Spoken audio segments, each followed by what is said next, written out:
Okay, so considering this is part two of this case, a second chance, so to speak, to tell you more of the story that we began last time, I wanted to take a minute to talk about second chances.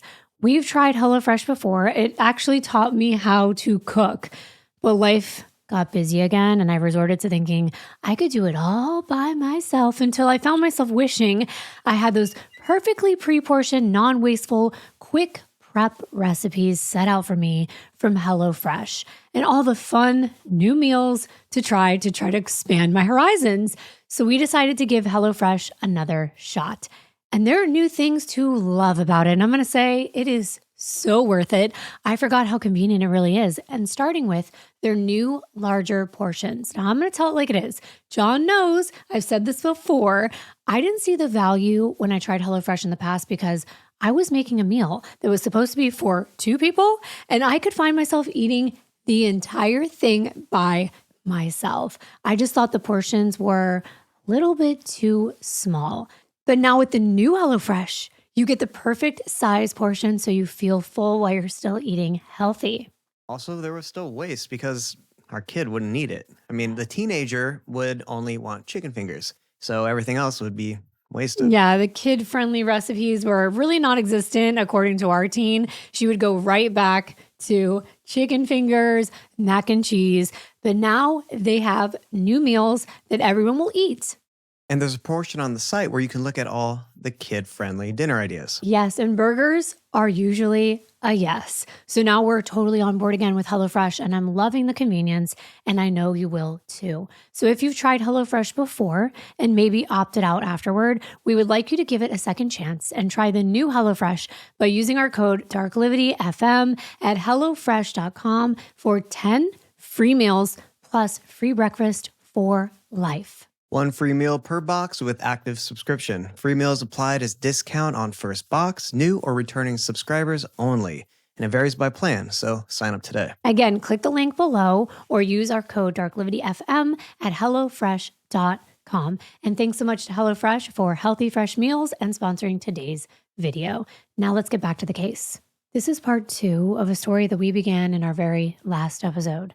Now I'm going to recap it for all of you if you want to just jump right in now, or you can go back and watch part one so you can get every single detail of this story, which began in the middle of deep winter in Manchester, New Hampshire. The year was 1960.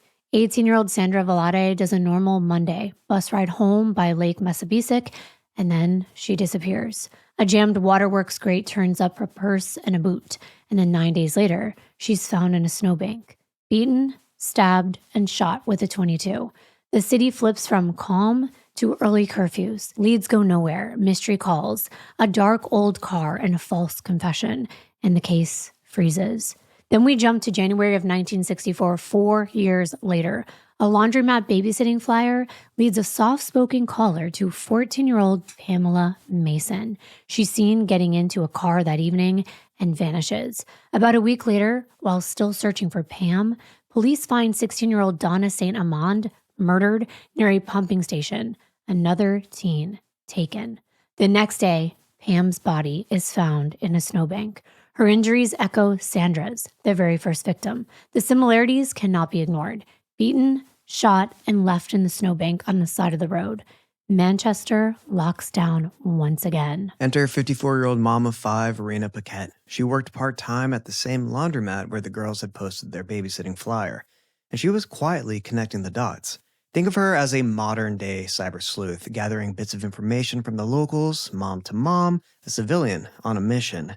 She ended up flagging a local man as the culprit, 26-year-old Edward Coolidge. His neighbor mentioned that he'd been out that night. Pamela disappeared and came home wet up to the knees, driving a dark, early 50s Pontiac. That car matched the description of the one seen near the spot where the first body was found, years earlier. Then, out of nowhere, Edward's own mother, Ann Coolidge, called Rena. She was terrified. She told her she thought her son was the killer and that he'd used the Paquette's old pig pen in the woods to kill at least one of the victims. When we left off, Rena had reported everything to the local police. So much so, they may have been sick of hearing from this little old housewife. But the truth was, She was onto something. Finally, investigators come out to the house. They speak with her in person. She tells them everything she knew, all the evidence that pointed to Edward Coolidge. They thank her and leave. They don't even search the pig pen. Days later, on February 3rd of 1964, Rena's youngest son, 15-year-old Danny Paquette, stayed home from school to go to a dentist appointment. He was expecting his mom to wake him up that morning, but she never did. He called for her and she didn't answer. Her jacket and her purse were still in the house. He goes outside in the bitter cold and looks in the barn, and she's not there. His last resort was to call his Uncle Charlie, who was a local cop. So Charlie showed up within minutes, and the two of them spent about an hour searching that vast dairy farm. And then Danny noticed something, smoke rising from the direction of the old pigsty. He and his uncle took off running that way, and when they got there, they could tell that the smoke was coming from inside the small wooden structure. The door was blocked by two large logs. Charlie forced them out of the way and pulled the door open. And the moment when he looked inside, he was absolutely stunned. Without a second thought, he spun around and pushed Danny back, trying to shield him from the horror in front of them. But it was too late. Danny cried out, "Mom, Mom, Mom," over and over as he tried to get inside. But Charlie told him not to go any further. There was Rena, lying on her back, on top of a heap of burning hay, her body charred and still smoldering. Charlie immediately ran to notify the police, and when investigators arrived, they take note of a few things that we think are very important. One, it was in the middle of winter, and all Rena was wearing was a very light house dress, like a slip, something that you would wear to bed or cover with something like a robe or a jacket. Number two, she was also only wearing a pair of loafers. These were slip-on shoes, the kind you would only wear inside, not winter boots or anything like that. And this was very unusual. Most of her dress was burned, and it appeared that some kind of fluid had been doused on it, maybe kerosene or gasoline. And even though her body was still burning, the pen itself hadn't caught fire. It was just blackened by the smoke. The flames had been focused entirely on Rena. So firefighters came in, they hosed her down, and took her body away for an autopsy. But she was still there when Rena's 16-year-old son, Victor, came home. He walked in on the horror himself, and by that point, the farm was overrun. There were media crews, cops, investigators, firefighters, and the curious onlookers that crowded the property, all trying to figure out what happened in that pig pen and why. Who'd killed Rena? It seemed obvious that she'd been murdered, and that's what the police said at first. But soon, these rumors began to spread. So many people knew that Rena had been providing information about Pam's murder to the police. The local Manchester Police Department even had to put out a statement that said that they didn't think there was any connection between Pam and Rena's deaths. And then shockingly, by the very next day, the medical examiner had ruled Rena's death as self-inflicted. And I was like, wait, what? How? And I'm sorry to say it this way, but why would anyone choose that way out when there are firearms on this property? And statistically speaking, women don't usually maim themselves either. Statistics say they're likely to take a substance or pills. So this would be a horrible way to die. It didn't make sense. But the media ran with that story, the one spun by the local Manchester police, saying that Rena had been depressed over Kennedy's assassination, which we mentioned about in the first episode. And she was mentally disturbed. According to them. Right. They painted her as someone who called the police several times, rambling about different things, insisting that there was no basis for any of her claims. According to them, everything she'd reported had been thoroughly investigated and found to be unfounded. Well, her husband was having none of that. He rejected that Rena had done this to herself. First, he said, she's Catholic. She does not believe in taking one's own life. Secondly, she had kids. She would never leave them behind like that. He said that morning she was her usual self. She made him breakfast and she was wearing a jacket and her slip dress underneath with her loafer slippers on, just without her jacket. He said she would not have left the house that way willingly, not in that weather. He also said she was no more upset over Kennedy's killing than anybody else. Arthur told police that everyone felt sad. She was no sadder than me, he said. And then he told the media that his wife got awfully hot on the unsolved murder of Pamela Mason and had submitted several viable leads to police. And she had also gotten a threatening phone call just days before she was found dead. Does this sound familiar? And if you're here for part 1, you'll remember the first victim, Sandra Velati's mom, Irene. She got multiple threatening calls, including one from a man who told her, "You'll get it." Later, after a sketch of the suspect ran in the paper, she got another call. So you got the picture in the paper. You're next. Even Sandra's friend, the one who usually walked her home, received a call with the same chilling message. You'll get it. To Rena's loved ones, it was obvious what had happened. She'd been taken and attacked, probably dragged from her house, brought to the pigsty, and then set on fire.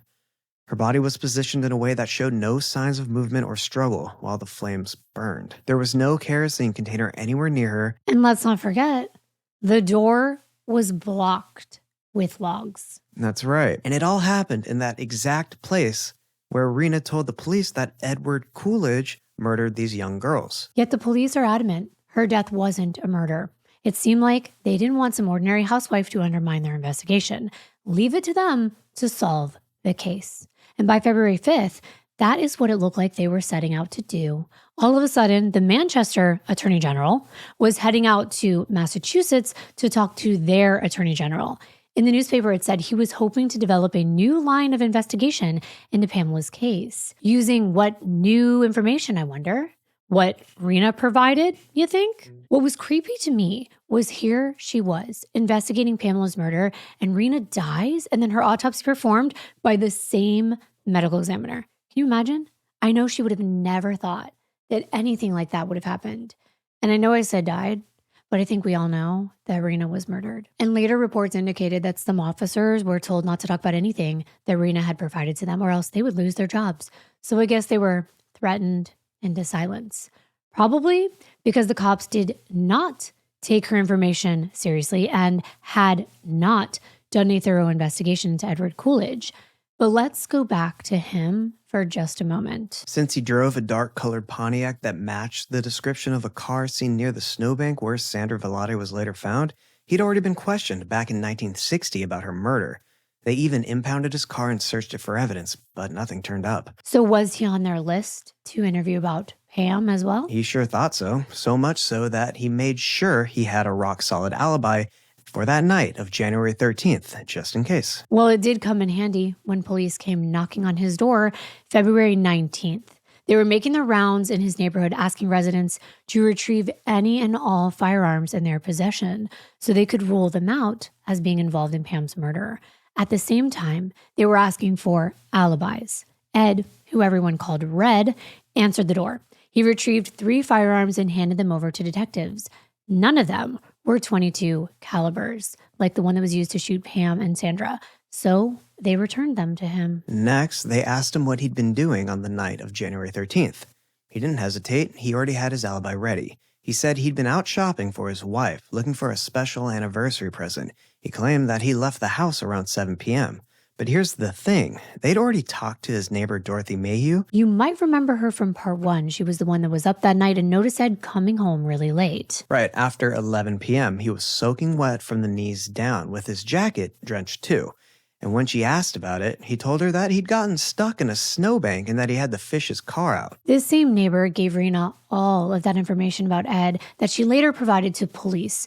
Dorothy said Ed left his house that evening by 5 p.m. She's sure of it. And the police couldn't help but notice the dark-colored, older model Pontiac sitting in his driveway. They thought he was lying, but they left without saying a word. Ed was a bakery delivery truck driver, so when he was gone to work that day in his truck, they came back to his house when only his wife Joan was home. They didn't tell her that they'd been there before.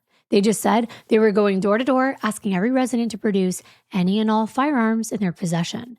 She comes back with the first 3 guns that Ed had retrieved, plus 1 extra one, which was, you can probably guess, a .22 caliber. It was a Mossberg rifle. They wondered why Ed hadn't produced that firearm the first time they came by. They confiscated it, and then they asked Joan to allow them to take a look at that Pontiac. They look inside. They find some clothing, as well as .22 caliber shells, spent shell casings. This was enough for them to have it towed back to the crime lab. Things were not looking good for Ed. What did the police say about Rena's tips again? Unfounded? Off base? Ramblings? Thoroughly investigated and ruled out? Well, that's interesting. But then, when they questioned the owner of the store where Ed claimed he'd gone shopping that night, the man flat out denied it, said Ed was never there. And on top of that, the store closed at 5 p.m., so there was no way he could have been there after 7. And turns out that alibi wasn't nearly as solid as he thought. Maybe he assumed by saying, oh, I was buying a gift for my wife, it would make police overlook the fact that he may have R-worded little girls. But no, they felt they were finally onto something here. Crime scene technicians collected vacuum sweepings from Ed's car and swabbed his clothing, and what they found was damning. There were hairs in his car that matched Pam's color and texture, and hairs taken from her body that matched his. This was all they needed. Edward Coolidge was arrested that night and brought in for questioning. And he had a lot of explaining to do. If he hadn't been out shopping, then where was he? Between 5 and 11:15, that's a long time to be gone. Well, Pam was last seen getting into the car around 5:45, and she was never seen again. And right away, he's like, oh, I'm sorry, I forgot. I must have left a little earlier than 7.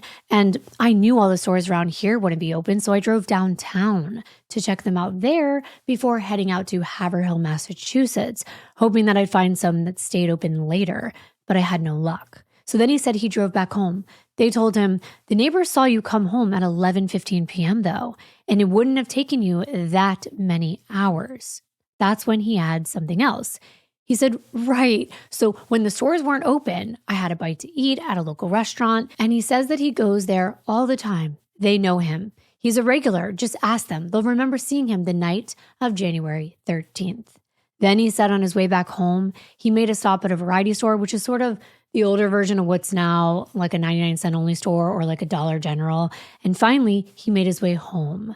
But that's when, unfortunately, his car got stuck in a snowbank on Route 93, right where Pamela's body was later found. The exact spot. And there were still hours that he couldn't account for, so they kept pressing him. He was questioned for 13 straight hours, and his story just kept changing. So he started throwing in all kinds of new details. Friends he claimed to play cards with, stores he said he'd stopped at, places he supposedly ate at, and even mentioned being on his bread route. But then he was like, oh, but I wasn't in my bakery truck. So they were like, what? Right, he was in his Pontiac. It was confusing, but he tried to explain it away, saying that he'd just been driving his usual work route because it was familiar to him. As you could probably tell, his story was all over the place. So finally they said, listen, here's an easy way that you can prove you have nothing to do with Pam's murder.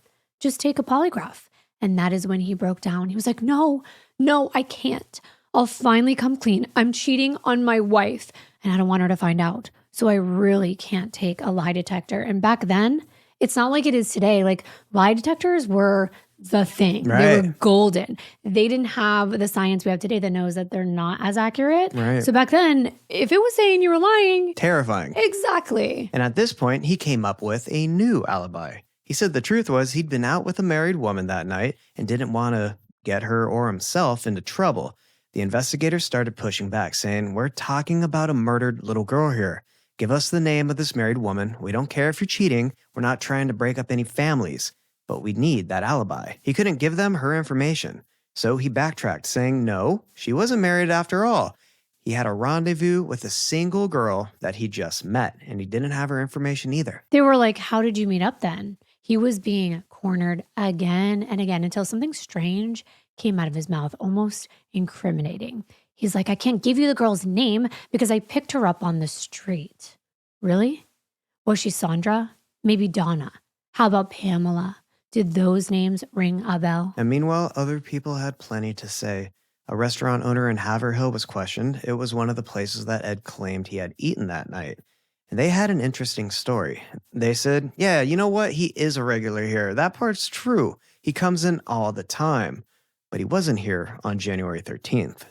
What they did remember, though, was that he came in afterward, and instead of ordering food, he went straight up to the owner and said, hey, you remember me eating here the other night on the 13th, right? And the owner was like, no. And why are you asking me if I remember? I remember you weren't here. And then there was his friend Richard, the one who lived in Haverhill. Ed said that they played cards together the night of the 13th, and he could vouch for him. But when asked, Richard said Ed came to him and asked if he would be his alibi for the night of the 13th, just like that.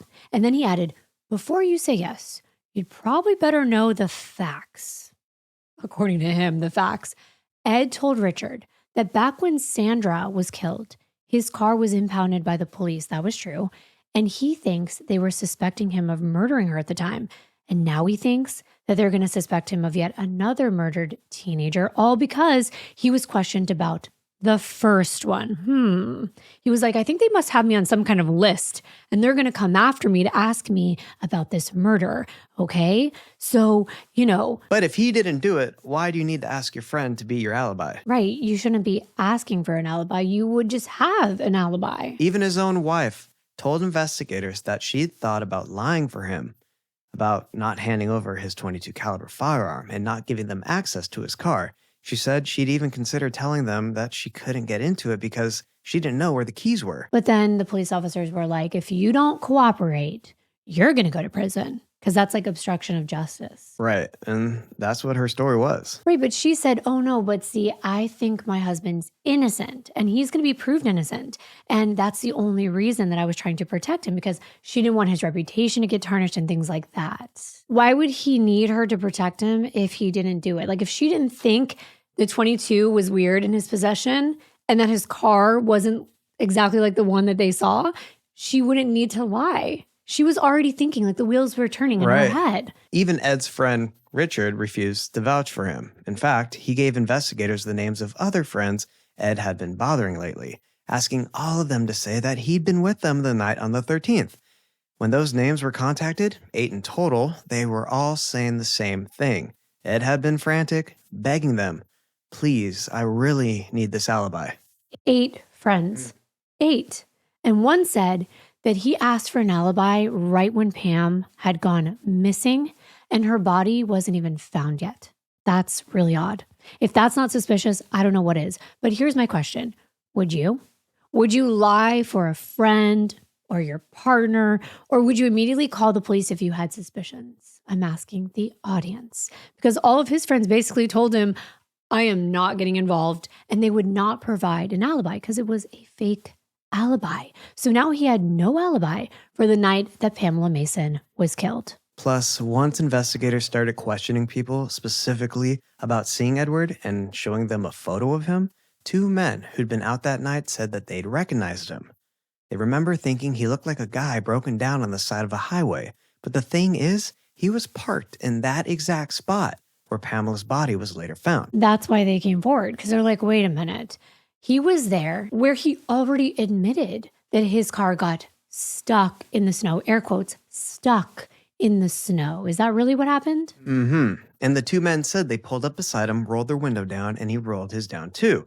And they asked if he needed help, but he quickly turned his head like he didn't want them to see his face. And then he immediately rolled the window back up without saying a word. But by that point, they'd already gotten a good look at him, and it was Edward Coolidge. To some, it may be shocking that this young husband, father of a 17-month-old little girl, would be the monster that committed these crimes. It was true. The town's worst fear had now been realized because he was one of them, a local Manchester resident walking among them. More evidence was uncovered, and Ed was eventually indicted for Pamela Mason's murder. His trial was set for May 17th of 1965. Now, I know you might be thinking, what about Sandra? And I totally understand. But at this moment, the evidence that they had included hair that matched Pamela's, and they had Ed being in the vicinity of where she was found.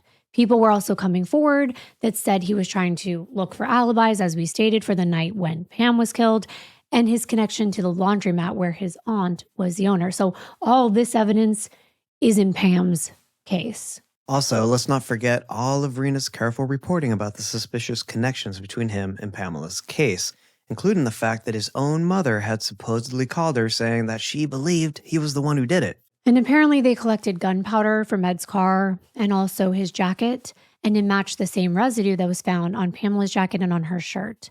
They also determined that the bullets recovered from her body matched the barrel marks from his rifle. So after all this, did they really think that it was a mere coincidence that Rena is found dead and she was burned inside the place where it was believed that he brought either Sandra, Pamela, or both to have his way with them and then kill them.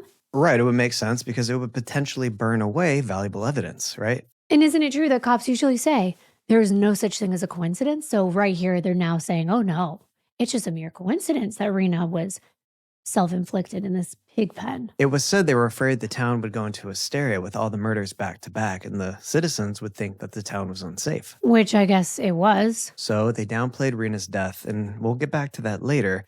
But let's jump to Ed's trial. It went on for weeks, and it was incredibly sensational for its time. With a jury made up of 13 men, many people took the stand, including Pamela's mother, several police officers, and expert witnesses. One of the most damning pieces of evidence was the 19 substances that were found on both Pamela's body and the items belonging to Ed. And I had been wondering how they used to do this because this was a long time ago. It's called neutron activation and analysis. And of course, the defense tried to challenge the science, calling it too new for them to make these type of conclusions. But in the end, it was allowed in. Right, and it was pretty advanced back then. And the jury heard everything we've already talked about. And as you guessed it, Ed himself took the stand in his own defense. Of course he did. His version of events on January 13th went as followed. He left his house at 5:15 p.m., then he went to a social club for a couple of drinks. This is the equivalent of today's strip club, or it was like a whiskey a go-go kind of club. Then he said he called his wife and told her that he had to work a little longer because he didn't want her to know where he was. And all this time he's telling the cops, I was shopping for an anniversary present. And I wanted to know, what was this big surprise that he drove all the way downtown and all these other places in a heavy snowstorm, okay, and even to Massachusetts, even though that's a normal place he would go on his bakery route. And what would he have been getting over places like a variety store, like the dollar store, if it was supposed to be so special? So even when he was on the stand talking about all this, I was like, what are people thinking right now? He said he started heading home shortly before 9 p.m., and while driving on the interstate, his car got stuck in the snow. He claimed it took a lot of effort to get it free, only to realize his windshield wipers had frozen to the glass. So he had to stop again to clear off the entire front window and then finally continue on his way home. I've never lived in snow before. So please leave in the comments, how long would it take? And this was, his car was like a 1954, some 1951 Pontiac. How long would it take to get something like that out of the snow? If you really genuinely got stuck in a snowbank, would it take 2 hours? In 1964, mind you. Right. If someone can give just an estimate of, have you ever gotten caught? Have your, windshield wipers ever gotten stuck on the windshield? What would you use in 1964? I'm just kind of curious because this was evidence that they set forth at trial. But here's where it got weird. He said before he went home, he stopped at none other than the laundromat that his aunt owned, and he just shoveled snow away from the door for her, and then he arrived home at 11:15. So that's where his other time was. So again, how long does it take to shovel snow? Because that was my next question I was going to ask. Does it take, 1-2 hours to do that? Are you salting the driveway? I don't know, but that's not all. According to Ed, he left his house again at 2:30 in the morning. He goes back to the laundromat, shovels more snow away from the door before heading back out to Haverhill to start his bakery route. So here we go. Do you see any weird coincidences? Why does he need to go to the laundromat twice? How much snow can accumulate? I don't know, like from 10:30, it would be about 10:30 to 2:30. I mean, maybe a lot.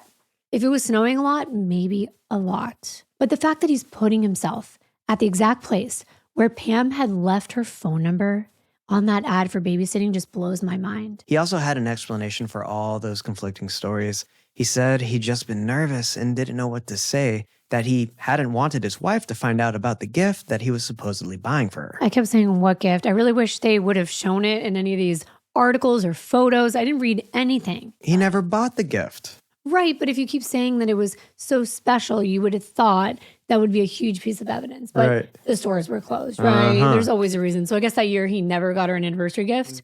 I really think that he came home empty-handed, except for a teenager's blood on his hands. The jury thought so too, and they found him guilty and he was sentenced to life imprisonment. Now, if you're looking at the timestamps, you're going to notice this is not the end of this story. I told you, this is where the story began. This was a story in and of itself. These people that died were connected to what happens next.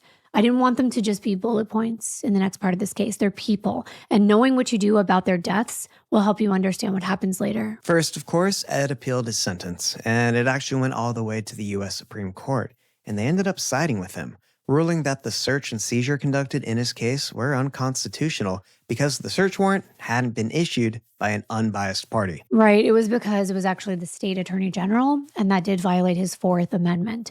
So now all that critical evidence was being thrown out. So prosecutors had to negotiate a deal.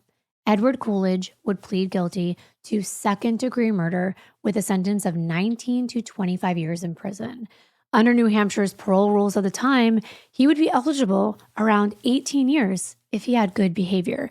And he had already served 7. After the Supreme Court overturned Edward's conviction on the Fourth Amendment grounds, there was no real drive and no new evidence to reopen Sandra's case as a companion trial. But in the town's eyes, it didn't matter. People had already convicted him in their minds of Sandra's murder, and maybe even more. Yeah, they thought that he possibly killed Donna as well. So at this point, they were calling him a serial killer in New Hampshire. And they also thought Rena had been killed by him. Right. And as for Rena and her family, all of her kids were affected by her death, but none as much as Danny. He found his mother like that. He saw her burning. It was very traumatic. It rewires a kid's whole world. And after that day, nothing felt safe anymore. As he grew up, the grief didn't fade. It showed up as anger some days, numbness on others, and a kind of restlessness that made moving on feel much harder without half of your parental unit being there to guide you.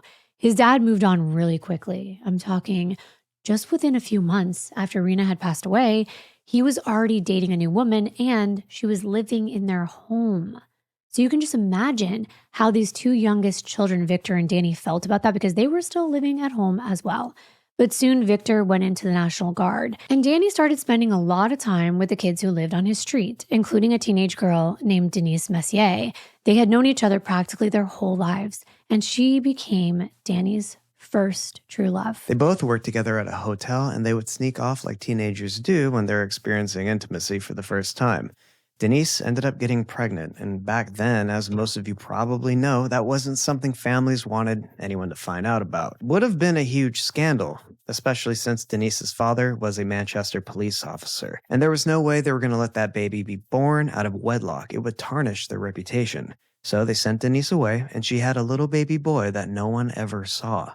I learned that there used to be these homes that were on farms out in the middle of nowhere where you would send unwed mothers to go give birth, and then the children would be put up for adoption. So Denise comes back. Her parents told her she could never see Danny Paquette again. And Danny was, of course, heartbroken, especially he never got to meet his own child. And with everything that had happened to him as a kid, this was yet another loss that he had overcome.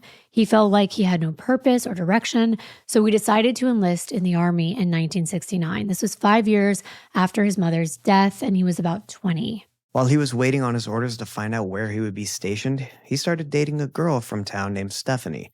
She ended up getting pregnant too, but this time, Danny didn't want to lose her or their baby, so he decided that they should get married. They tied the knot right before he was shipped off to Germany.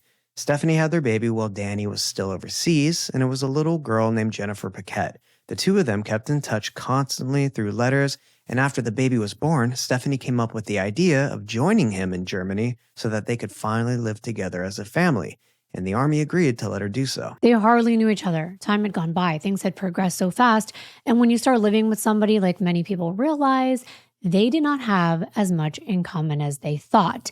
Danny had very high expectations for his now wife, like staying home and being a housewife like his mother was, at least until their daughter was in school, and he didn't want her going anywhere without him. No socializing. And for such a culture shock, she's moving to a new country, being isolated and being with a man that she didn't get along with at all, while navigating motherhood was way too much for Stephanie. So her and the baby left back to the United States. And when Danny was discharged and came home in 1971, the couple did try to make it work, but it didn't last. Danny had a short temper. He yelled, called her names, and even put his hands on her. And by the end of the same year, Stephanie filed for divorce. None of that is good. They had a very toxic relationship, and sometimes people will bring out the worst in someone, but I don't want you to think that I'm condoning this behavior. Danny was troubled, and because of this, all Danny had now was his brother Victor. And they had always been really close because they shared that special bond, both of them witnessing their mother's death and then the aftermath. So they became each other's support system. Eventually, Danny moved from Manchester to Hooksett, where he and Victor started their own welding company. It was a trade they've been practicing since they were kids, and the one that Danny had really mastered over the years. And 2 years later, Danny found love again, and it was with the same woman. Remember Denise, his first true love? Well, they found out they still had a lot in common, more now than ever before. Both had been married after they broke up. Denise also had a young daughter named Melanie from her other relationship, and they had both been divorced in 1971. Denise had moved out to Alaska afterward to start over, and when she came back home to visit her family, Denise ran into her old flame, Danny Paquette, and it was like they had never been apart. They even had a goal of reconnecting with a little boy that they had to give up for adoption. And they had a whirlwind romance, ended up getting married just a few months later on December 10th of 1974. And they were so happy. It was like they were always meant to be. And over the next few years, they became a family.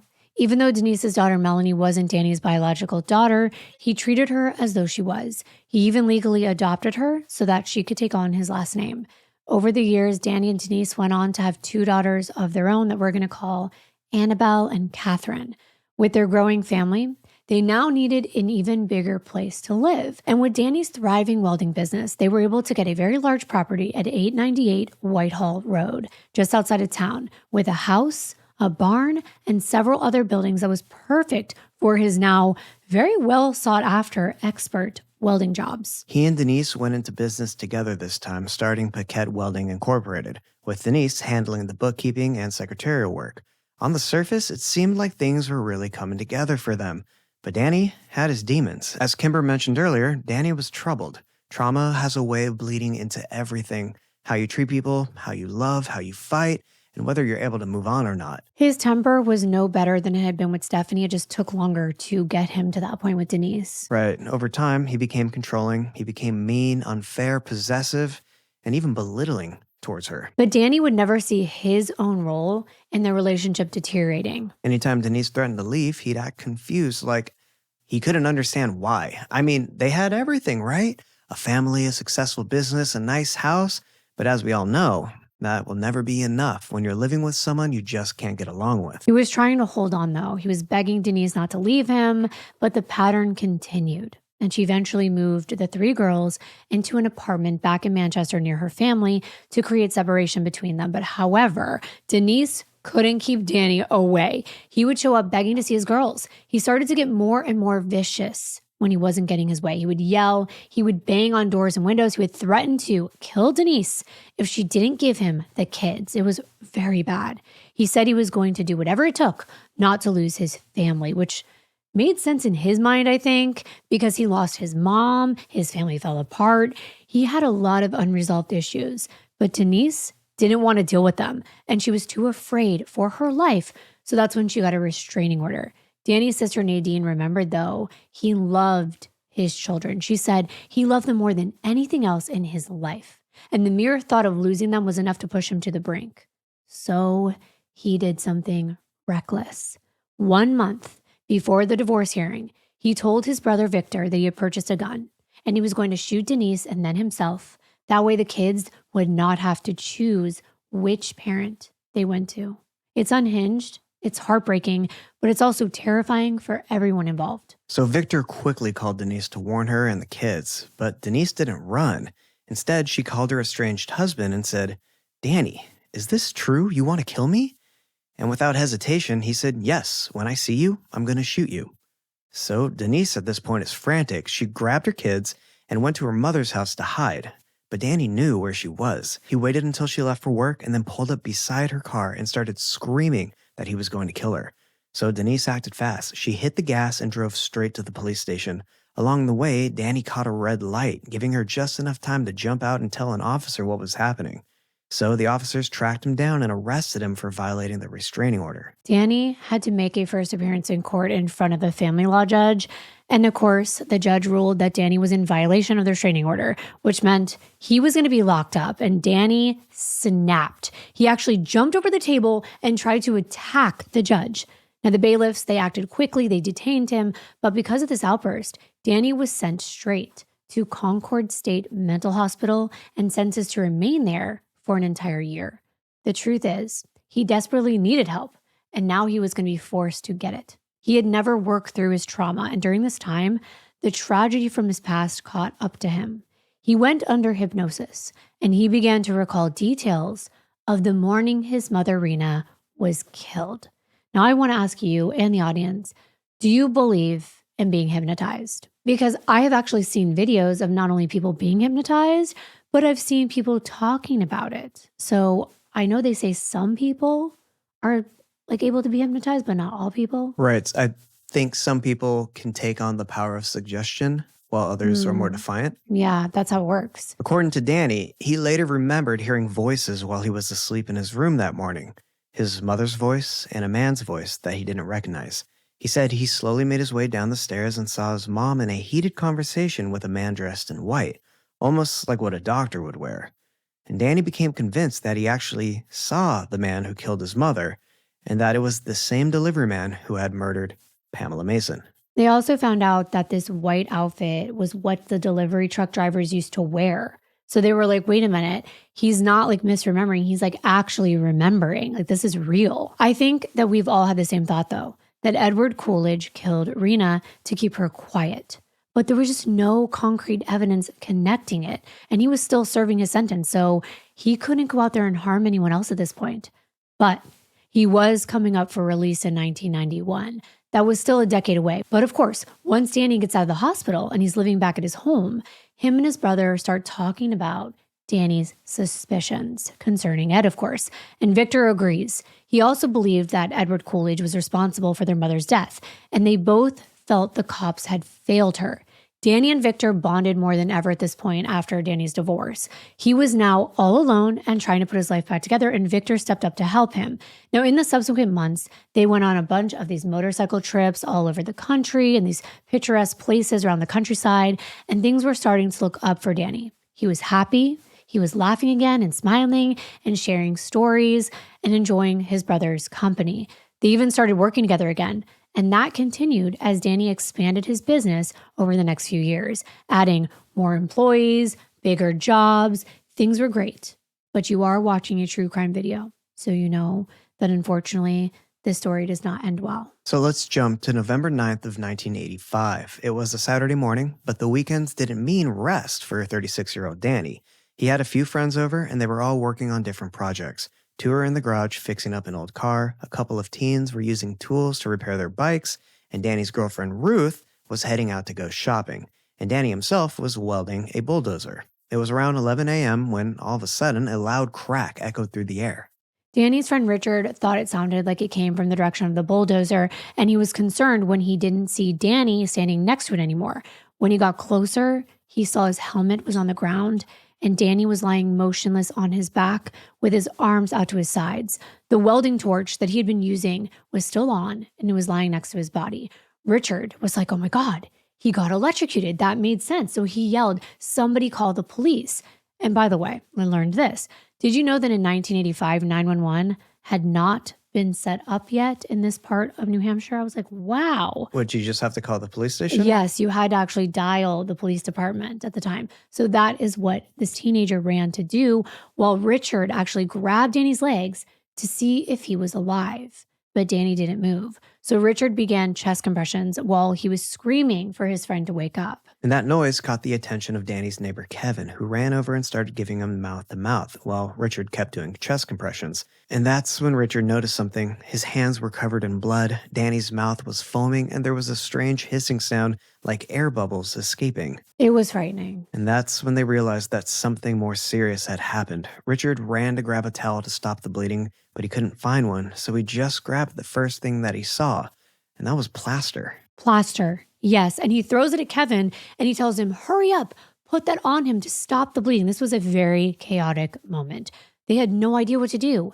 Where was the fire rescue? Richard was yelling that, and one of the teens came back and let him know the help was on the way, but he was having trouble with the phones. But he finally confirmed he was able to get a hold of someone and they were coming. So rookie cop Stephen Agrafiotis was the first one to be called out. He had just finished his training. And this was one of the very first calls he had as an actual officer. He joined the fire rescue team when they arrived, and when the EMT saw Danny, they were completely confused.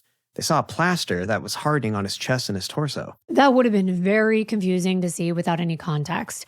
They could see blood also pooling underneath Danny's body, so they decided to transport him to Elliott Hospital by ambulance. Meanwhile, about 6 other officers had arrived on the scene, including the chief of police, John Oliver. So they started questioning all of Danny's friends, and they asked, "What did you hear?" And they said a loud crack or bang. And the officer said, "Just one?" And the friend said, "Yeah, only one." But it happened to be the first official day of hunting season in the area, and as the officers had driven in, they noticed around 50 hunters' vehicles parked along the streets. Their first thought was that it must have been a stray bullet. Some of the officers headed to the hospital to check on Danny's condition and to talk to the medical staff. While the officers began searching the area, rookie officer Agrafiotis was assigned to take photos and videos of the scene. It wasn't long before a friend of Danny's called Victor and he told him it wasn't looking good. Victor rushed to be by his little brother's side as fast as he possibly could. Now this couldn't be happening, he was thinking, because this family had already been through so much.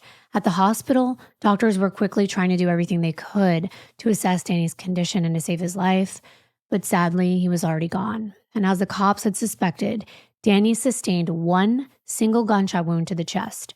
There was an exit wound on his back, and the bullet was nowhere to be found. A full autopsy was ordered, and that's when Victor showed up. He had been arguing with the nurses who kept telling him that he couldn't see his brother. He pushed past them and finally found Danny being rolled into the morgue. He was stunned, but deep down, he already suspected the worst. Everyone had been stalling when he asked about Danny's condition, and now he just wanted answers. To give you some context in case you're just listening to audio, or if you are looking at the screen, you probably know what Victor looks like. He's a biker. He has a very intimidating way about him and look to him. And he came in demanding that the medical examiner show him what the F happened to his brother. And they showed him the entry and the exit wound. Danny had been shot right through the heart. Victor was skeptical of everyone in that room, especially the detectives and the female prosecutor from the Attorney General's office. He didn't hold back either. He made it clear that he didn't trust any of them to investigate his brother's death. Especially since Danny's ex-wife Denise's brother was married to the Assistant Attorney General, Kathy McGuire, who worked homicides. We know how much Denise hated Danny, so already Victor thinks this murder will be buried under the rug just like his mother's was. And I don't blame him for feeling that way. Back at the scene, homicide investigators were called in and they were on the hunt for that bullet, looking all over the place, even inside the ambulance, everywhere. While there, one of Danny's friends, Bobby Dubé, comes up the driveway and he wants to speak with the officers because he's got a tip. He says, Danny's girlfriend Ruth has 3 teenage sons that have been giving Danny a very hard time. He thought they were lazy, and he let it be known in no uncertain terms. Right. They didn't want a father figure around and resented Danny for being with their single mother. Bobby told investigators to check the records. One of her sons had gotten into a fist fight with Danny not too long ago.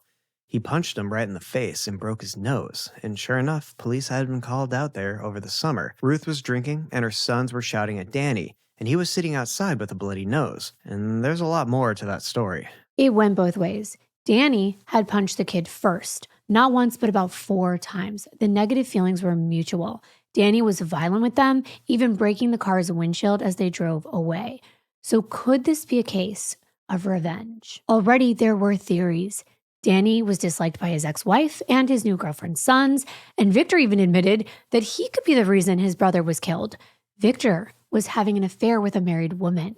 Was this payback? Or maybe the shooter thought that Victor was Danny. Exactly. He did say oh, well, Danny was wearing a helmet.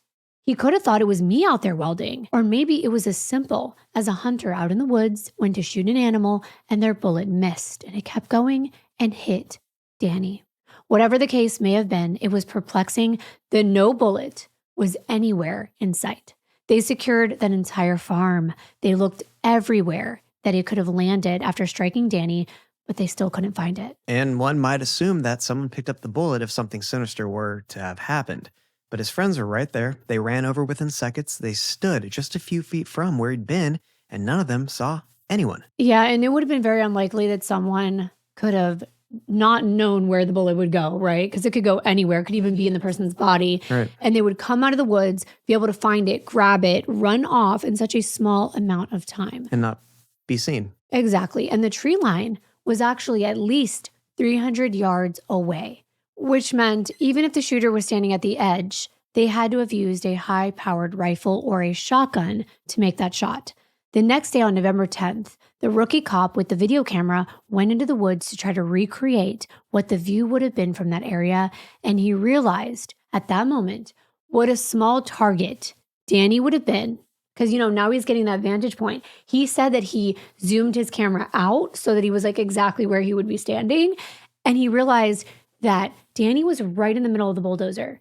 So the part where you sit and then the part where the pedals are, he was between that. So it was a very small window. So either it came from a stray bullet even further back, as suggested from the beginning, or it did come from someone who intentionally wanted to cause Danny harm. And the medical examiner explained how precisely that marksman would have been to hit Danny's heart. Exactly. Without a bullet, they had no way of knowing what kind of firearm had been used, and finding it was nearly impossible. The area was dense with woods and littered with bullets from target practice and hunters' missed shots. Ballistics experts came out and tried to analyze the trajectory, but they believed the bullet could have gone so far it might have landed across the street in a neighbor's backyard. Or maybe it hit something and it ricocheted and ended up anywhere else. It was like trying to find, as they say, a needle in a haystack, but something was about to be found in the woods in New Hampshire. Something so unbelievably dreadful that it made everyone forget about Danny's death and sent investigators in an entirely new direction. I could not believe this when I was researching for this story because it's been full of surprises and other connections. But about 13 miles away in the Bear Brook State Park, it was on the border of Allenstown and Hooksett, a hunter stumbled upon a 55-gallon metal drum by an old, burned-out camping store in the middle of the woods. But something about the drum being abandoned right there made him curious as to what was inside. I'm pretty sure he assumed it could be a dead body, at least because I know that we've done many cases where victims that I've talked about have unfortunately been placed in those same drums and disposed of, and that's the first thing that comes to my mind when I see one. And this hunter removes the lid, and to his horror, he discovered not one, but two decomposed human bodies that were taken apart. They were unclothed, their limbs and other parts removed and wrapped in plastic. And now maybe you understand why people forgot about Danny merely being shot when you're dealing with something like that. In the state park, where families go there to camp out, this was an adult female in her early 20s and a small female child around 7 years old. And it was believed to be a mother and daughter. This new finding happened so close to where Danny was killed, it almost seemed like it could have been connected somehow. It was eerie. His mother had been killed in the middle of another string of murders being investigated. And now this? It was like it was happening again. And when I was researching, I audibly said out loud to him, "What? Yeah. Like, this is crazy. How are there all these different victims?" This is probably the craziest one we've ever covered. And if you're lost, that is okay. I think you'll get back on track in just a moment. But as you can see, it was just one thing after another. So you can only imagine how these investigators were feeling. But just so that we don't go on a tangent or keep you wondering, I don't want to confuse you. So I'm just going to let you know right now what happened to those other victims, the daughter and the child that were found in the barrels. It was investigated very thoroughly. A lot of time went into trying to figure out if, number one, who they were and whether they had been killed by the same person involved in Danny's case. That was all looked into. But the fact is, these bodies most likely had been there anywhere from 6 months to 3 years, which made investigators conclude they were not related to Danny's death. However, I know you are probably interested in that case, so I'm compelled to talk about it. So we will be doing a little bonus episode and we'll let you know when. But I just felt at this point, I couldn't just not continue because it's part of this case. It happened at the same time. And I swear this was not planned in any way, but there was just an update in that case. It's eerie. So we will definitely tell you all about that. But let's get back to Danny in this episode. They were in such a loss and trying to figure out what kind of gun was used in his killing, so they called his friends out to the woods and set up a number of firearms to be shot in the air. They wanted his friends to listen to the sound that these firearms made, and then tell the investigators which one sounded the most similar to that loud bang that they heard back when Danny was shot. I do give them a lot of credit for being creative, but this doesn't seem that scientific to me. Well, they didn't have any other options. Right. But they even turned on the welding torch to recreate the exact sound environment from that day. So they fired several different calibers, a 22, a 308, and a 38. And both of Danny's friends agreed that the 38 sounded closest to the noise that they heard. But soon they were about to find out exactly what kind of bullet had killed Danny. And that answer came in a completely unexpected way. Because at that same exact time Danny was shot, many of the phones in the immediate area either went dead or started having terrible connections. That's probably why it took longer to get help there, because the teenager said there were some kind of problems with the phone lines. But that seemed really perplexing. A guy from the local phone company came out to check the issue. He started going line by line, tracing the problem from Danny's place all over to the neighbor's house across the street. And then while examining one of the wires along the side of the house, he was stunned. There, tangled in the line, was a mushroomed bullet. It still had blood and bone fragments on it. Wow. And it does sound like something that you would read in a fiction book, but this really happened. It turned out to be a .270 caliber, and they finally had their first lead.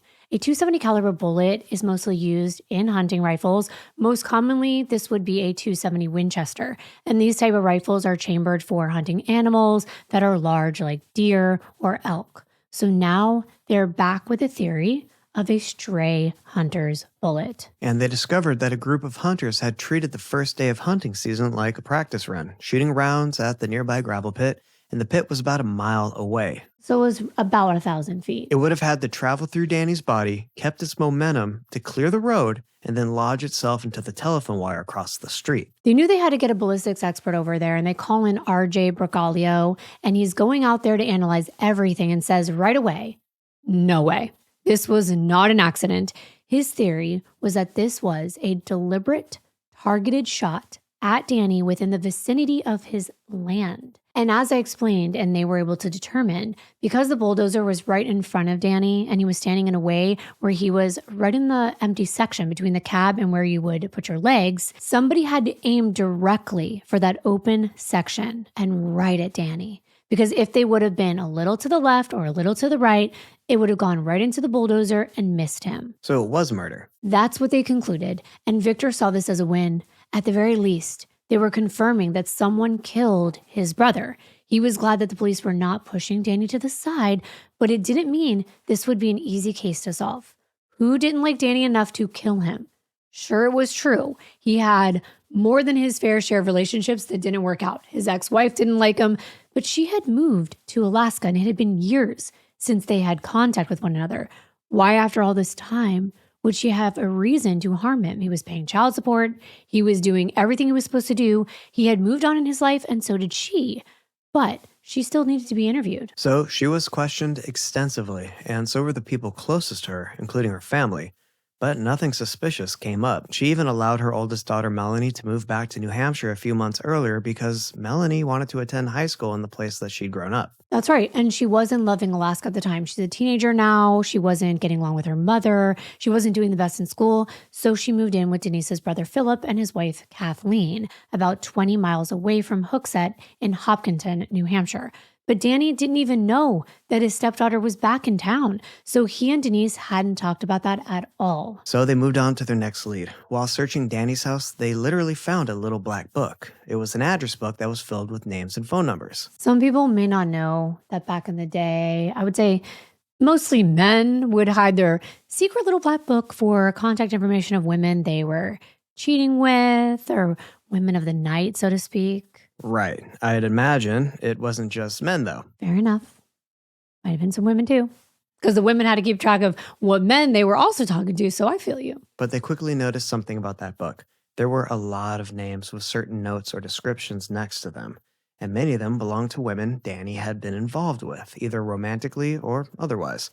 Some of those women were even married, so just like his brother, Danny had been caught up in multiple affairs. Investigators made sure to track them down and interview every single woman in that little black book, and they all had the same thing to say. Danny who? Yeah, there were mixed reactions with people from the community as well. Some people absolutely loved Danny. They knew him as someone really hardworking, a great businessman, good at what he did, very generous.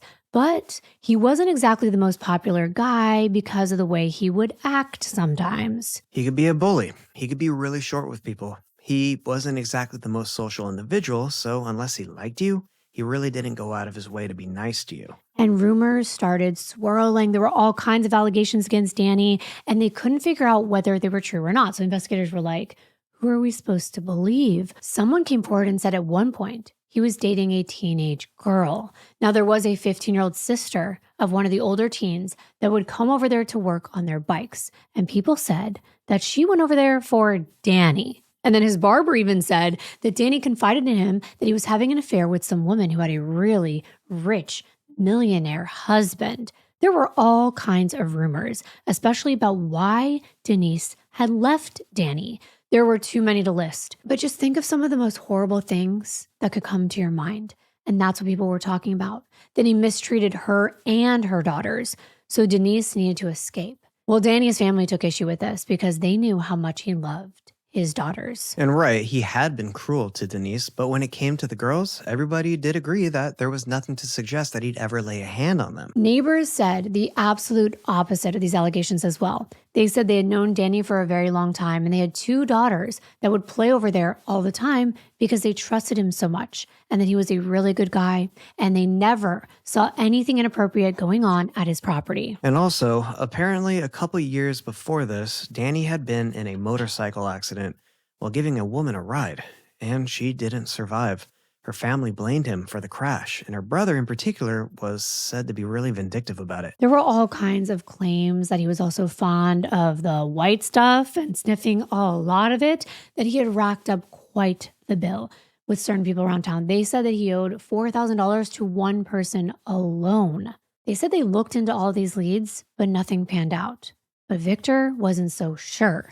He was telling friends he was doing more than the cops were. And anytime the police would come with new information, especially if it was negative about his brother, Victor would get angry and say that none of it was true. And while all this was happening, Daniel Neil Paquette was laid to rest on Wednesday, November 13th, 1985, in Manchester, the place where this whole story began. His entire family was there, along with old friends from the community. Everyone gathered to pay their respects. And for Victor, it brought back a flood of memories. Some he wished he could forget. They were standing in the very same church where their mother Rena's funeral had been held back in 1964. It made Victor think of something. Maybe Danny and Rena's murders were connected. Since his brother had been hypnotized back at that hospital, he had talked more and more about wanting to get justice for his mom's murder. Now Victor's thinking, and maybe somebody killed him so that the word wouldn't get out. Even though Ed was in prison, he could have had somebody kill Danny for him. Being in prison does mean that you're around a lot more criminals. And some of those criminals would be out on the street before Ed was. Victor didn't know who did it, but he was convinced he knew why. When Victor got back to town after the funeral, he heard that investigators might have a new lead, and he was eager to find out if it lined up with what he'd been thinking. But he didn't share any of that with detectives just yet. He planned to do his own investigation first. But here's probably one of the weirdest tips that came through in this case. And it was so unique that when I heard about it, I had to mention it, even though it was kind of a long shot. But they found out there had been a guy and his wife up in a hot air balloon on one of those hot air balloon rides. And it was a special day for them. So they brought their video camera and they were filming over the top of the woods, right on top of where Danny's property was at the exact same time he was killed. So they came forward, they provide the videotape of their entire trip over the woods, and investigators are convinced that they're going to actually see the person who killed Danny. So this was a big deal. Let's play some of that footage for you. You can even hear the couple talking about how beautiful everything was without even knowing what was going on down below. That's a nice private little place on the river. What a thrill. Is it great? Yes. It's interesting, right? At tree top level. What a beautiful scene. But unfortunately, scouring through that tape, they were not able to see anything related to Danny's shooting. So it was another dead end. So back to Victor, he was starting to remind people a lot of his mother. He called the detectives constantly, demanding updates, wanting to know how much progress they were actually making on his brother's case. They had plenty of possible motives, but no real suspects, and it was driving him crazy. Victor was a tough biker type, straightforward, no nonsense, and he didn't hold back. He got right up in the officers' faces and told them, "Get out of the office, get your ass on the police car, stop sitting around munching on donuts and drinking coffee and go figure out who killed my brother." Exactly. Victor had had it with the police because they were starting to veer back to, oh, this was an accident. Because who would do this in broad daylight? No one would be stupid enough to be doing it with neighbors around, hunters, hot air balloons, all of these things. Why would you choose to deliberately kill him at that moment? So now they were back to the accident theory. And he was like, I'm done. Victor goes and becomes a private investigator himself and goes to the media. And I have to say, you could probably guess that the media loved this story. It was a scandal. It was murders from the past. It was theories that they could run with. And it was getting a lot of attention. Victor's childhood friend, Richard Barron, who also believed that Rena was murdered by Ed Coolidge, joined him on TV shows, and they were getting a lot of media coverage through campaigns. They even did an episode of Unsolved Mysteries, trying to get more leads, but there was just nothing. And then on March 16th, 1991, Edward Coolidge, Rena's alleged killer, was released from prison. Furious that this man was now walking free, Victor decided to take his mother's case straight to the Attorney General's office. But they told him, listen, we don't have any new evidence to reopen your mom's case. They didn't have an autopsy report, and apparently it had never been given to the family. So that's when Victor and his loved ones started to form an idea. And this was merely an idea, but it turned into a reality. Exactly, and it started as a suggestion, but Victor couldn't let it go. He thought, what if they exhumed his mother's body and found something the cops had missed? Or worse, maybe hidden. Maybe signs of blunt force trauma, a gunshot wound, something that could prove that she didn't do that deliberately. Right. And there's no statute of limitation on murder. So they really did take Rena out of her casket. Her husband had actually deliberately put her into a vault and not into the ground because he thought that someday there would be technology and a chance to get justice. And I guess this was it. They removed Rena and had her body re-examined. That meant that all the paperwork was also looked at by the medical examiner, and there were interesting things in the case files that we already mentioned. There was no bottle of gasoline or kerosene, no way to actually light herself on fire because there was no lighter or any other items near her. I was thinking, what about a match?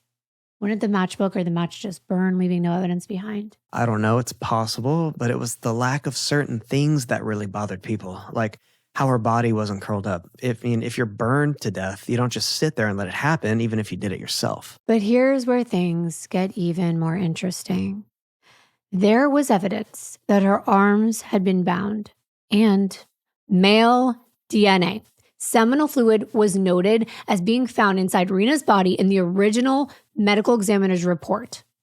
The original autopsy, but somehow that was never brought up.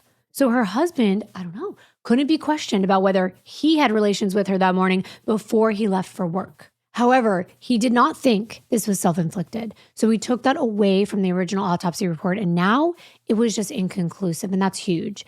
And considering that Edward Coolidge took advantage of the girls that he murdered, it would make sense that he would violate Rena because why not? He could. The opportunity was there. Exactly. But if you're hoping this would finally lead the charges against Edward Coolidge, you'd be mistaken. It just wasn't enough. Still, it wasn't a total loss because Rena's family felt a small sense of justice. They had always insisted her death wasn't self-inflicted, and now they had it officially stated on her death certificate that it wasn't. That meant a lot. It's so important not to see that S word that we can't use here on YouTube on an autopsy report. Right. That's a really big deal for a family. 7 whole years went by, and believe it or not, Victor and Richard were still out there making their rounds. They started appearing on talk shows, trying to keep attention on the case, and eventually, they even went on the Kathy Burham show. I guess back in the day, she was a former beauty pageant winner. Now she had a talk show. But what's important is that people from their community saw this episode, and within days, a postcard is sent to Richard Barron, who I told you still lived in the same community, grew up there, really good friends with Victor and Danny. And this postcard is anonymous. but what's written on it is chilling. It said, quote, "It's common knowledge in Hopkinton that a young man named Eric Wyndhurst shot Paquette with his father's .270 rifle to avenge abuse to Paquette's daughter, a friend of Wyndhurst's. Wyndhurst arranged an alibi from the Quinn boy. Eric Wyndhurst's brother Scott told Mr. Wyndhurst, so he's aware of what happened. I'm dumbfounded as to why the case is still unsolved. It is a bad example to the many young people who know the facts about this murder. They look at it as a justified murder because of the alleged abuse. This is not healthy. Wyndhurst has a long history of shady dealings in this village, including check forgery. Nonetheless, he has misled the police very successfully. He's obsessed with guns and is a crackerjack shooter. It is sad that he keeps his friend's mum on his dealings through charm, through intimidation, and through threats. I can understand why, can't you?" Signed, a former neighbor. Wow. So now they have a name, Eric Wyndhurst, and a supposed motive, mistreatment of Danny's daughter. But which one, they wonder? He had 4, one with his first wife, Stephanie, 1 stepdaughter, and 2 biological daughters with Denise. They know that they have to bring this to the police. But there was also a local reporter interested in this story. It was perfect for media attention. A whole town keeping a secret, a justified killing. So this reporter starts to do some investigative journalism, and she pulls up a yearbook from back in 1987, and she finds an Eric Wyndhurst. And then she finds a Matt Quinn, and the names are adding up. She decides to say that she's doing a story about high school cliques, and she starts calling a bunch of these people and kind of warming them up by asking them things like, who is the most popular guy at school? They actually named Eric Wyndhurst. And then she said, were you part of a group of friends? Did you ever keep a secret for anyone in your clique? And even though she doesn't get any information about a murder, she does get information about Eric having parties in the woods, in houses that were owned by his family, and some of the trouble that he used to get into. But after those calls, the reporter gets a call of her own. A disguised voice that pretty much threatens her. They were like, stop calling around asking questions. Stop sticking your nose where it doesn't belong. Stop writing that story you're working on. And she's like, what story? Acting dumb. And they said Danny Paquette. Nothing good will come from digging that up. And it was creepy because all that time that she was calling around, she never said Danny's name. And the caller just hung up after that. Well, not too long after, Richard gets yet another anonymous piece of mail. And this time, it's a 2-page letter, and it contains much more detail. This was again sent to Richard Barron. And the second one said this, quote, I'm grateful that I was watching the Kathy Burham show about Danny Paquette on April 30th. Something has been eating away at me, but I have been afraid to step forward. Seeing the pain and the family's suffering persuaded me to do so. The family is wrong to conclude that Danny Paquette's death is connected to his mother's death. Melanie Paquette, Danny's daughter, told me that Eric Wyndhurst, who was going to Hopkinton High School with her, shot and killed her father. She and Eric talked a lot about how she hated her father because he had sexually abused her. Eric wanted to blow him away. He's an expert marksman. He had gotten away with all kinds of crimes before. Once he and some friends had taken some checks from a cabin his father rented out and forged them to buy things. He never got caught. I know she thought Eric was cool at the time. He was a lot older than she. She said Eric took his father's .270 rifle. They drove to her father's house in Hooksett, parked on the road near the house, and walked through the woods where they could see the house. She pointed out her father working in the yard. Then Eric told her to go back to the car. He shot him and ran back to the car. I don't know why, but the police questioned Eric about the murder. However, he had gotten one of his friends who knew about everything, a Matt, to give him an alibi. Eric's father was friends with the police. Plus, Eric himself is so cool, clean-cut, and charming. No one would ever expect he would do a thing like that. So they didn't question him again. I hope this information will help you and the family. I know it is incredible to think it happened this way, but it did. It will be hard for you to reach Eric because he has been laying low out west since he graduated. May God bless the Paquette family. End quote. Well, that was way more detailed. Melanie Paquette was Danny's stepdaughter, Denise's biological daughter that was in high school when Danny was killed. A school just 15 minutes away from Hooksett. It was Hopkinton High School, the same one that Eric Wyndhurst attended. So was all of this true? Sure, there had been allegations of mistreatment when it came to Denise, but there was nothing in any reports that mentioned any other kind of mistreatment, especially towards the girls. Well, a lot of people needed to be questioned at this point, including Eric and Melanie. Melanie Paquette was now Melanie Cooper. She was married with kids of her own, living in another state. When police reached out to her, she said, "Oh my gosh, that was so long ago. I don't remember much." She admitted that she knew Eric, but she didn't have time to come down to the station for a full interview. She was too busy with her kids. She told them that whole story isn't true. "Yeah, I didn't like my stepdad. I hated him. We didn't get along, and he was awful to my mom. But none of that other stuff makes any sense." She also gave them kind of a runaround about going to the station because she's in a totally other state. So instead, they basically send her a questionnaire to fill out. It's like 30 questions, and they are very blunt. Like, do you know Eric Windhurst? How did you meet him? Did you ever tell him that your stepdad was hurting you? Things like that. And all she had to do was fill it out and mail it back to them, which she did, because even if she was busy, it was no excuse for her not giving the information. Her answers were normal. She did admit that she told Eric, who was her confidant at the time, and that she did have a major crush on, that her stepdad had touched her inappropriately and even done more to her. But that was it. She said Eric and her were both interviewed back in 1985 when Danny was shot, and they did have an alibi. They were in a different city. They had gone to Plymouth to watch a field hockey game. They left in the morning and they didn't even get home until 1 p.m. And friends actually backed that up. And that was something that they already knew because they already interviewed them. However, when they re-interviewed Melanie's mother and her grandma, both of them have something to say about, I'm going to say it this way, the alleged sexual mistreatment. It all came down to when Melanie was 11. She and her younger sisters would go over Danny's for visitation. This was when he got out of the hospital and he would be seeing them regularly. One day, Melanie called her mom and she was hysterically crying and she was begging to be picked up. And when she hung up the phone, Denise's mom looked at her and she was like, "Does she do that often?" Because apparently the grandmother had also gotten a call like that. And she suspected that something inappropriate was going on, because Danny wasn't her real father and things like that. Now, as I said, proof beyond this was lacking, and we'll come back to that. But according to Danny's family, that was all made up to try to further hurt him because of what he did to Denise, and that he loved his girls and would never think of doing such a thing. Even though Victor brought all of this to the police, they still weren't convinced that a couple of high schoolers could have had anything to do with a murder like that. To them, it sounded like teenage drama, rumors, gossip, and ultimately a waste of time. And so, as time passed, 13 years later, Danny's death investigation stayed frozen. No new leads, no breakthroughs, there was nothing. The case went cold, and with each passing year, Victor's hope for justice slowly faded. Until finally, a spark of hope. A new chief of police was promoted, someone determined to take a fresh look at the case and finally bring closure to the long-standing mystery of Danny's death. And in a twist of fate, that new chief turned out to be the very same officer who had responded to Danny Paquette's shop on the day of the shooting.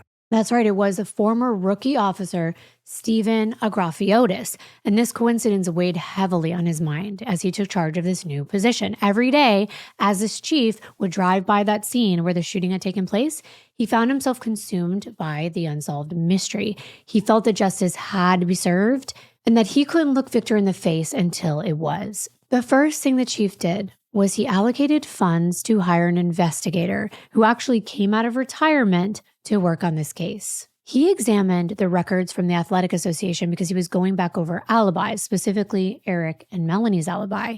And what he discovered was a discrepancy. It was revealed that the field hockey game did not begin at 1 p.m. All of a sudden, this is casting doubt on the credibility of Eric and Melanie's alibi. And I was thinking, and no one else could have figured this out sooner? Right. Not only that, there had been a custody battle of sorts raging at the time. Exactly. Remember, Melanie hadn't been doing too well in Alaska, so her mom let her go live with her aunt and uncle instead. And you might also recall how Victor got angry during Danny's autopsy, saying that Danny's ex-wife's brother's wife... I know it's confusing, but yes, Denise's brother's wife. Right, she worked in homicide, and Victor was worried that because of that connection, Danny's case wouldn't be investigated thoroughly. That woman was Kathleen Messier. She was the aunt that took in Melanie. Her husband is Denise's brother, Phil. Melanie was literally living with a homicide prosecutor who then became a judge. So at the time, Danny had legal custody of his teenage stepdaughter. Remember, he got custody of her so he could have the same last name. Well, Phil and Kathy wanted custody. They were going to apply for guardianship over Melanie, but then they realized that Danny would be notified if they applied. They were hoping that Danny wouldn't know Melanie was living so close now because she was apparently in fear of him. She even told a psychologist that he had violated her. Another piece of evidence leaning towards that being true, which leads us to the motive being stronger. Another weird aspect is that Denise's brother asked the probate court after Danny died if he could be the administrator of his estate, and they said yes, which meant that he was the one that sold everything Danny owned on that property. Wow. They did this because they said that he had the best interests of the children in mind because he was Denise's brother and he was going to allocate everything to the children. But Victor didn't think so. He thought that all of this was a lot of drama happening. But investigators think that this is a lead. As the investigators keep digging into Danny's case, they began re-interviewing witnesses, including a woman who had been just 12 years old at the time of the shooting. She told them she'd seen a Volkswagen Bug near the scene that day. The detail immediately caught their attention because Eric, Melanie's old friend, her alibi, and the guy mentioned in those anonymous letters had driven that exact kind of car. So now detectives wanted to talk to both Melanie and Eric again, but this time in much more detail. Melanie was 34 years old by then and the mother of 5, but unlike before, she couldn't brush this interview off. She had to come down to the station willingly or they would be prepared to bring her in with a court order. So she agreed to come in, and she was tense, emotionless, and stuck to the very same story that she'd always told about the day Danny was shot. Melanie claimed that she and Eric had driven out to Plymouth to attend a hockey game, but the detective quickly proved that that wasn't true. He knew she was lying. After sitting in silence for a moment, Melanie asked to be left alone so she could pray.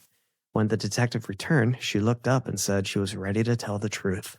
Wow, now she was ready. What about all the years that had gone by? Everyone had already been ready. And now I feel like I need to preface this with something because I know all of you know that we're here to seek the truth. We would never victim blame. But whether or not Melanie is a true victim is up for debate. On one hand, I want to say that I don't think someone would make up fake allegations about their stepfather like this, but I don't know because I wasn't there and nothing was ever reported officially to the police. However, Melanie's version of the story is sort of what that anonymous letter alluded to. She told police that she was being violated by her stepdad, Danny Paquette. If she had told a counselor, which she said she did, they never actually reported it. And Melanie said she didn't bring it forward because she was too scared. However, what's interesting is that she also had this major crush on the most popular kid in her new high school, Eric Windhurst, one who liked to wave a gun around and act like a badass. Not that he needed a reason to shoot somebody because he had actually pulled a gun on a young girl and put it right in her face before, according to a witness. But he really seemed like he thrived on that kind of attention. And Melanie had a story to tell, something that piqued his interest. And soon he was giving her a lot more attention. She told him that she was a victim of her stepfather and that she was hiding out at her aunt and uncle's house and fearful that he might know she was back in town. Well, Eric, the alleged badass, said he could go take care of her problem. He could make it all go away. Melanie tells police she really didn't believe he was serious. And at this part of her interview, I think police were like, okay, all of that makes sense, but just wait because the story starts to fall apart. Right. She also told the police that Eric liked to be the hero, but he didn't even know who Danny was. So how would he have known who to shoot if he pulled the trigger? They kind of have an inkling that Melanie was way more involved than she was saying. Right. Like they thought that she actually pointed out Danny and made it known and told him exactly where to go and what to do. The detectives believed she might have been there and might have helped him. Despite the assumptions of others, though, Eric and Melanie were not in a romantic relationship. They were just friends. And this was a fact that puzzled the detectives even more because what was their connection? It seemed really weird that he would just kill someone that he's never met for just a friend. Well, as detectives dug deeper into the case, they uncovered that Eric had a hidden motive for murder. Around the time Danny was killed, Eric had learned a dark secret about his own father. His father had been involved in the same kind of inappropriate behavior with Eric's sisters. So there you go. And there is the motive. So they were like, okay, well, Melanie, why don't you just call Eric And we'll go ahead and tap the lines, and you'll get him to relay to you exactly what happened the day he killed Danny. And as you could probably guess, she gets on a call with Eric. He doesn't say anything incriminating, but he did make several statements that did raise some suspicion and pointed towards his guilt. But there was still nothing concrete. It certainly wasn't enough for an arrest. But at this point, they can't lose momentum, so they asked Melanie, "Are you willing to testify against Eric if we go to trial?" And she agreed. In December of 2005, the state finally felt confident that they had a solid case against Eric. So police made their move. Eric Windhurst is arrested and charged with first-degree murder for the November 9th, 1985 killing of Daniel Paquette. The town claims it always expected this and somehow never thought it would see. And I think it's kind of crazy that people were really keeping this secret all those years. Right. Why is that? I want to call it like the Luigi Mangione syndrome. Right or wrong, people sympathize. In that case, with the millions screwed over by health insurance companies. And here, some people sympathized with Eric and didn't think he should be in trouble. Right. They believed that Danny had gotten what he deserved. Nevertheless, the police asserted that Eric wasn't the judge or the jury, but he played the executioner. And murder is not warranted. That's acting above the law. And if any of those allegations were founded, they should have been brought to the cops. It turned out Melanie had been there when Danny was shot. She had gone out into the woods that day with her crush, Eric, and she pointed out where her stepdad lived, showed Eric where he was working on the bulldozer, and then watched as Eric took aim and fired. Only after that shot rang out did she run back to the car with him. Victor's world came crashing down when he heard that it was all Melanie. Accusing Danny of such things, of watching him get shot, sending it all into motion, it felt like his family was being victimized all over again. As he tried to process his entire situation, he couldn't understand how such a claim could even be made. He said that he had never seen any signs of anything like this. It's hard to say because how would he, right? It would be hidden. So I'm not going to make an opinion here because there's no way to know whether it's true or false. Kind of like the detective said, it's not really my job to figure it out. Just like it wasn't Eric's job to kill Danny because of it. By the next year in 2006, the charge resolves not at trial, but in a plea deal. Eric Windhurst pleads guilty to second-degree murder. He admits that he shot Danny Paquette with a .270, and it wasn't an accident. It wasn't a stray bullet. It was a shot he took on purpose.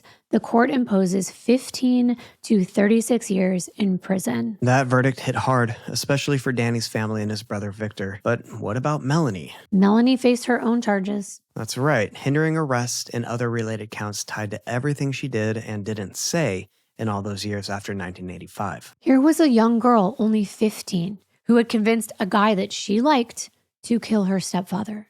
The law didn't think that was right. And during her sentencing, she had the opportunity to address Danny's family. She acknowledged that Danny had done many things to hurt her, but she said she firmly believed that he did not deserve to die in the way that he did. Did she regret it? It seemed so, but it still happened. It can't change the past. During the court proceedings, the Paquette family made it clear that they believed Melanie had willingly gone back to the scene and played an active role in the cold-blooded murder of Danny Paquette. In their eyes, she was central to everything that had happened. Her actions were the spark that set it all in motion. They felt she handed Eric the opportunity to play hero and Melanie as the victim. And Danny as the monster. And through it all, Melanie had been certain she'd never see the inside of a jail cell, completely confident that she would walk away untouched. The prosecutors had recommended a suspended sentence, offering just a little bit of hope. However, the judge had a different idea in mind. He sentenced her to 3 to 6 years in prison. And I wonder, do you think it's warranted? Well, the judge expressed skepticism about Melanie's claim that she did not identify Danny to Eric and that she wasn't there that day, despite Eric's claim that she did and she was right there with him. When she found out about her sentencing, she was devastated. She was going to be separated from her family. Well, Danny was forever. After serving only 15 months in jail, Melanie, now 40 years old, was released, and she returned to New Hampshire, and she began to volunteer for prison reform. Yes, people can be complicated. Grief makes them even more complicated. She said that she had little to no access to medical care in prison or the ability to talk privately with her attorney, and she wanted that to change for other prisoners going forward. Her words, she said, it was very stressful. You just get shuffled around. It always came down to space. And then after she got out of prison, she complained that it was really hard for her to get a job now that she was a felon, and that it made her contemplate having to go into sex work. She said because of her going to prison, she lost time with her family, she lost her husband because he divorced her, and she lost her business. I was torn. I don't know how to feel because I'm so pro not breaking the law. So I don't think you should use murder to solve your problems, even if they are really big and something like that is happening. Obviously, I'm not condoning anything that happened to someone if they're truly, treated in that manner. But I think there are options. And if she did tell the counselor, that counselor dropped the ball because they're supposed to report that. I also understand someone wanting a person to pay for what they did. And as always, we welcome you to give your thoughts in the comments. And of course, Danny's brother Victor still carries a deep, unforgiving anger toward both Eric and Melanie. Their horrific act not only took his brother's life, but also stained his name. The betrayal shattered Victor's trust and left him completely heartbroken. The pain he feels is immeasurable, and he still struggles to come to terms with such a devastating loss. But then in 2020, when the news broke that Eric had been released on parole, it hit the family hard. For Victor, it only deepened his grief and reignited all that frustration and sorrow that he'd carried for decades. 35 winters after the shot in the shop and 14 years after his 2006 plea deal, Eric Windhurst comes up for parole. 15 to 36 years was the sentence, and he got out in 14. That's on the low end. Words like insight, remorse, and accountability are thrown around, and the parole board hears the things that they hear. Program completions, conduct summaries, letters written from friends and family. And there's a version of repentance that sounds good on paper, but doesn't to Danny's loved ones. And Victor has a ledger of his own. His ledger isn't about punishment. It's about accounting. The 270 wasn't random. The telephone housing never lied. The hockey schedule always mattered. The letters were a map, not a destination. And the plea made everything official. And even if the parole board was satisfied with everything, it doesn't unwrite a history. He's the reason the story never drifted into folklore, and he kept it in daylight where rumors go to die and where facts go to live. There's no lesson in this story, only a slogan left behind by a brother and a son who refused to forget. Don't accept accident when the evidence draws a straight line. Say the dates, say the names, and stand there as long as it takes to get justice. So what do you all think? It's been a long one, but I think it was worth telling.